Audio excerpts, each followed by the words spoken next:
Shri P K Gurudasan ഇപ്പോഴും തുടരുകയാണ്. അല്പം മുമ്പ് അങ്ങ് സംസാരിച്ചപ്പോൾ മറ്റു ചില പ്രതികരണങ്ങൾ വന്നതുകൊണ്ടാണ് ഇടപെട്ടത്. ശ്രീ പി കെ ഗുരുദാസൻ, താങ്കൾ നിങ്ങളുടെ യൗവന കാലഘട്ടത്തെക്കുറിച്ച് കൂടി ഓർക്കുന്നുണ്ട്. ഇപ്പോൾ സംസാരിക്കുന്ന എല്ലാവരും യെച്ചൂരി എന്ന പ്രാസംഗികനെ അതിഗംഭീരമായി ആശയ വ്യക്തതയോടുകൂടി തന്നെ വിഷയങ്ങൾ അവതരിപ്പിക്കുന്നതിൽ അദ്ദേഹത്തിനുണ്ടായിരുന്ന പ്രാവീണ്യത്തെ ഒക്കെയും ഓർക്കുന്നുണ്ട്. ആ യൗവന കാലഘട്ടം മുതൽ തന്നെ ഇപ്പോൾ JNU പരുവപ്പെടുത്തിയ നേതാവ് എന്ന നിലയിലൊക്കെയും ആ കാലത്തെ യെച്ചൂരിയുടെ വാക്ചാതുര്യം, അദ്ദേഹത്തിൻ്റെ ആശയങ്ങൾ ഉണ്ടായിരുന്ന വ്യക്തത, അത് അദ്ദേഹത്തെ കേൾക്കുന്നവരുമായി ആശയവിനിമയം നടത്താനുണ്ടായിരുന്ന കഴിവ്, അതിനെയൊക്കെ എങ്ങനെയാണ് ഇപ്പോൾ ഓർക്കുന്നത്?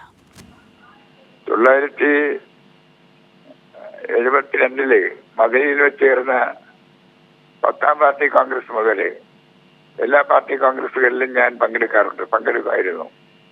ഞാൻ 2018 വിരമിക്കുന്നത് വരെ ആ പാർട്ടി കോൺഗ്രസുകളിലെല്ലാം അദ്ദേഹം വഹിച്ചിട്ടുള്ള പങ്ക് ഒരിക്കലും വിസ്മരിക്കാൻ കഴിയുന്നതല്ല. വളരെ രാഷ്ട്രീയമായിട്ട് വളരെ അടിയുറച്ച ധാരണയുള്ള ഒരു യഥാർത്ഥ കമ്മ്യൂണിസ്റ്റിന്റെ എല്ലാ സ്വഭാവവും അദ്ദേഹം പ്രകടിപ്പിക്കുകയുണ്ടായി.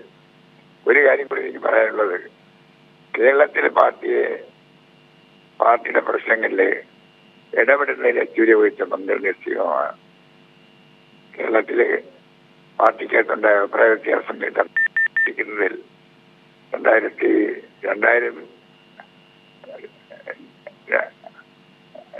അവസാന വർഷങ്ങളിൽ 1995 ശേഷമുള്ള അവസാന വർഷങ്ങളിൽ അദ്ദേഹം കേരളത്തിലെ പാർട്ടിയെ ഒന്നിപ്പിക്കുന്നതിൽ വഹിച്ച പങ്ക് വളരെ അർത്ഥവത്താണ്, വളരെ വിലപ്പെട്ടതാണ്.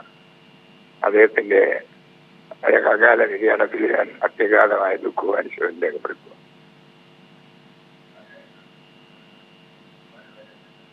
വളരെ നന്ദി ശ്രീ പി കെ ഗുരുദാസൻ, അദ്ദേഹത്തെ ഓർത്തതിന്, ആ കാലഘട്ടത്തിൻ്റെ പോരാട്ടങ്ങളെക്കുറി ഇപ്പോൾ നമ്മളെ കൂടി ഓർമ്മിപ്പിച്ചതിന്.